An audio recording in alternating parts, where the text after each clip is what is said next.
Why would you expect Western countries to act against their own interests, especially if they are benefiting from the status quo? Let me explain. DRC identified M23 as part of the 120 rebel groups causing chaos in the country. DRC, the West, and the UN have repeatedly accused Rwanda of backing the M23 rebels to destabilize the Great Lakes region, but Rwanda has repeatedly denied the accusations. Furthermore, DRC has accused the West of supporting Rwanda, who's backing M23 rebels. Now, some argue that it's because the West wants to gain access to DRC's mineral resources, which implies that they do not already have access to them, and this is inaccurate. Meanwhile, others claim that Rwanda wants the land. Now, in response to these dynamics, the Congolese president urges Western countries to pursue international sanctions against Rwanda. I mean, if these accusations are correct, why would they do that? Distraction. Listen, I'm a conspiracy theorist to a degree, especially if things do not add up. We've been on this plane of existence for some times now to understand that things do not just happen without a reason. Now check this out. According to a document by the African Center for Strategic Studies from 2023, an estimated 40 million Africans are forcibly displaced. Now, to put this into perspective, that number exceeds the population of Ghana, Morocco, and Angola combined. Now, in addition to that, 77% of the people are internally displaced within their own country, and it is estimated that 96% of those who leave their country of origin remain in Africa.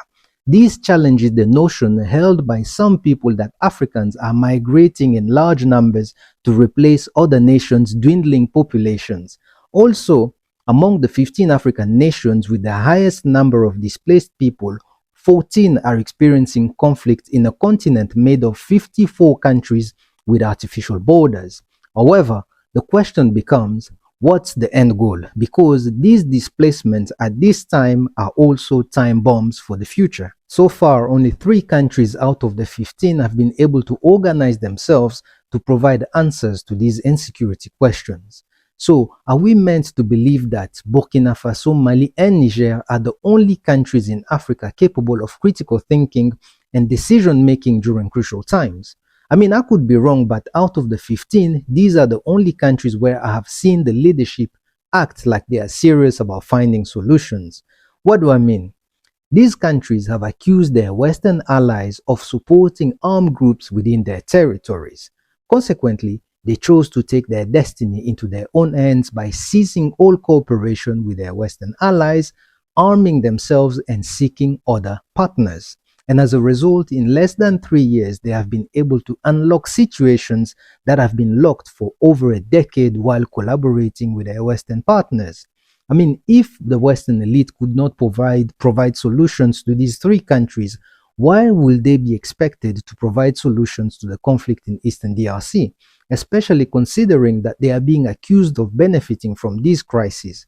Not to mention, despite the 25 years presence in Eastern DRC of the UN forces, they are incapable of protecting the civilian populations, which begs the questions, what have they been doing for all these years? Sometimes I feel like we are barking up at the wrong tree, because the more we keep pointing fingers at that group and this group, the more we create as an environment for some African governments to do nothing and behave like powerless victims and complain as if they do not have the power to change things and improve the living condition of the people they lead. You see, it's almost like seeing someone in a position of leadership complain about the deals signed during the colonial times as if they do not have the power to cancel those deals.